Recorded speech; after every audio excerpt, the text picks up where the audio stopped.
Hello everyone, welcome back to the Replay Studio. We're here with another trailer coming out of Comic-Con, John Wick 4.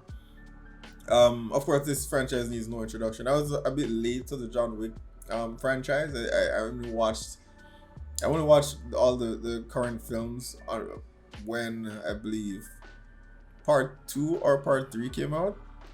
Or I think it was part 2. After part 2 was released, sometime after that, between part 2 and part 3, that's when I started watching 1 and 2, and then just in time for 3. I do have to say, part 3 was not my favorite. It had some high points. Halle Berry, for one, and the dogs, great. But in terms of the villain, the story, it just didn't really hold up. The ending for me was not great. It became a bit, I think part 3 became a bit too cartoony and you know, campy, which is odd because I mean, they had this great choreographer. I think he's a martial artist in it, but they gave him this kooky role. I forgot his name, but he was the guy that was so pleased to fight to find and fight John Wick.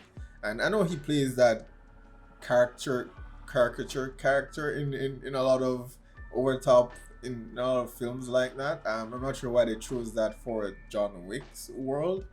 So yeah, suffice to say, the third one was not my favorite of the 3, but I am hopeful. I am hopeful that they'll steer the ship in the right direction here. I am almost certain that there was talk of a Continental franchise, but I'm not sure what happened to that. If anything, I thought that would have been the news dropped at Comic-Con, because I knew there was supposed to be some kind of spin-off world that was supposed to be a series. I don't know if John Wick would have been involved, but I think exploring that world would have been very interesting if it's done well.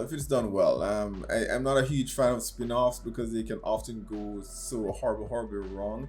But I suppose something like Better Call Saul, but that's a spin-off of a series, not so much a movie, and I haven't seen it yet.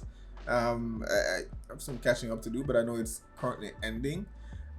So perhaps once that's over, I'll probably do Better Call Saul or something. But yeah, traditionally spin-offs, especially spin-offs of films, have not done great. But I'm still hopeful. I think the world is big enough, and they've expanded that universe to the extent where I don't think we'd miss John too much. But whoever it is that they focus on, it would need to be a good, pretty well written character. But John is coming back for the fourth one that we have here, and I'm curious to see where the story actually goes from here. I'm considering where we ended in the last film, I think he's settled his accounts at this point, so I'm not sure where they're taking the story from this point, because they would presume him dead, I think. Based on how the ending on the third one was, but who knows? Let's just jump in and check it out, and perhaps we'll find out something about the story going into chapter 4. All right, John Wick, let's check it out. Have you given any thought to where this ends? Oh, Sonata. The table will never stop. You know this. The entire crew is back. No one. Oh. Not even you. Skarsgård. Nice. Can kill everyone. Oh.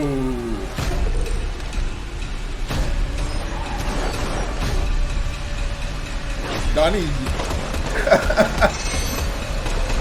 That looks amazing. Ready, John? Oh yeah, he wasn't dead.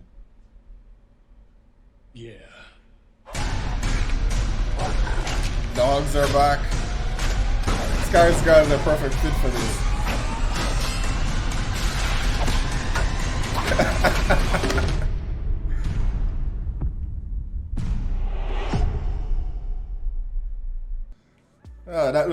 The action in that looks amazing, but I'm a bit worried, if I'm being honest. I'm a bit worried. I don't want this to become the Fast and the Furious, franchise, because, and hear me out, I'm not saying the trailer was bad. It was a fantastic trailer, But as I mentioned earlier, when I started the video, where is the story going? What why is John still fighting? What's he hoping to accomplish here? I think things got a bit muddy in the last film. As I said, I didn't love the story there, and part of the reason for that is that they just haven't given John a reason. In the first two films, we knew exactly where this started, and we knew how it would end. This guy did something terrible, pulled him back, killed his dog that his wife left him as a gift. He had to correct that correct that error in judgment. Then the second film, someone pulled him in out of retirement to accomplish a task because he had, given his, I forget what that coin thing is, but needless to say, beginning, end.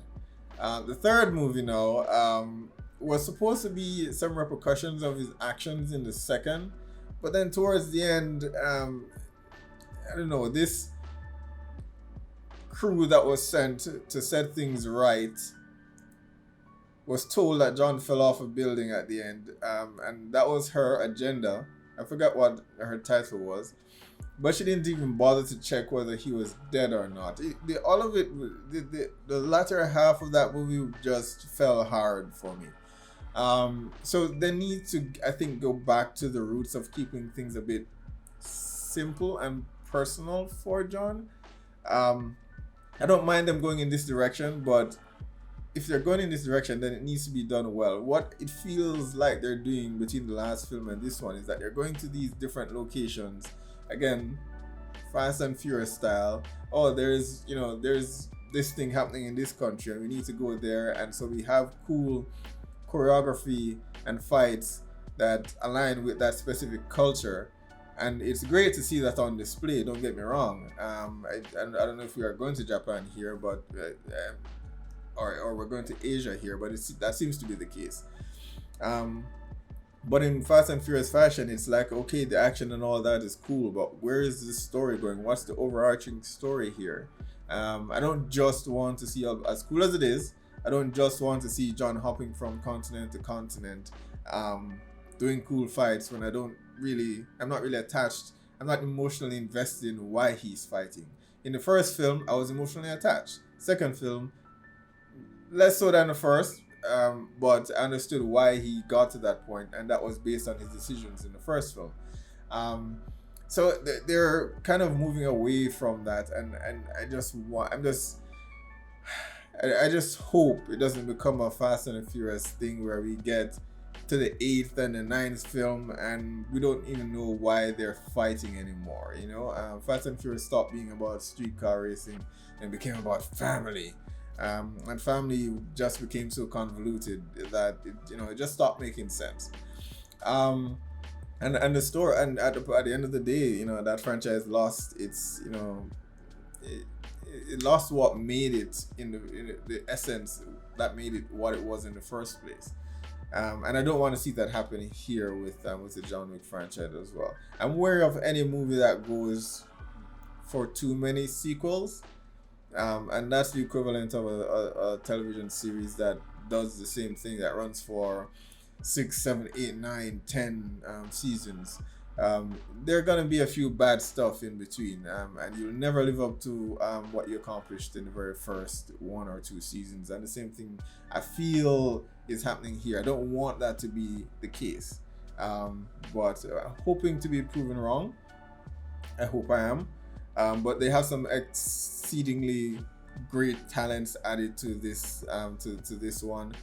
Bringing in Donnie Yen, and that look, I don't know if he's blind. I think he might be blind, and I don't know, that I'm just imagining the choreography, between Keanu and Donnie on set. That if they do have a behind the scenes thing, maybe collect a set for John Wick at some point and include some of that stuff, I would be there for that. Because that looks like it's going to be a fantastic scene. And Sanada as well. I'm blanking on his first name, but of course he's a legend in the business. And I'm just the action sequences are going to be even better, I imagine. than the last one or any of the others, but it's gonna be focused more on hand-to-hand combats. I'm guessing. We do see Donnie's character with using a gun here, which he doesn't traditionally do in a lot of his films, but he does in others, especially those Asian films where he plays different roles. But whenever he's in American films, they always appear to push him in one direction or another, in typecasting him. So it's interesting to see him play one, a bad guy here, and two, using gun fu. But for the most part, a lot of it seems to be hand-to-hand combat, and I'm wondering, whether that's going to be something of a changed direction, because for the first three films, there has been hand-to-hand combat, yes, but gun fu has kind of been the thing that has, made it notable. It's the thing that people have noticed and go to watch John Wick for. And we didn't see a whole lot of that in this trailer. It's mostly hand-to-hand, which again, I have no complaints about. As someone who grew up watching the old school, Hong Kong martial arts movies, I'm overjoyed by what I'm anticipating from this film, and get all the martial arts action stars into this if that's what it takes. It would be interesting, to see if someone like, even, I don't know if he would fit, like a Jackie Chan fitting into this world. I know Jackie has range. I'm not sure whether he'd even want to join a John Wick franchise, or if he'd even fit, really. But I feel like this does, even though it doesn't do his trademark comedic style fighting, it does have humor in the fight, in between the ultra violence, so that would be interesting. That would be interesting. But Donnie is, I'm here. I'm here for Donnie. If nothing else, I'm here for Donnie Yen, because he's just exceptional in everything that he does. But yeah, I can't wait, guys. All right, guys, be sure to post down below. Let me know what your thoughts are on the John Wick 4 trailer. Remember to hit that like and subscribe button, and I'll see you for the next one.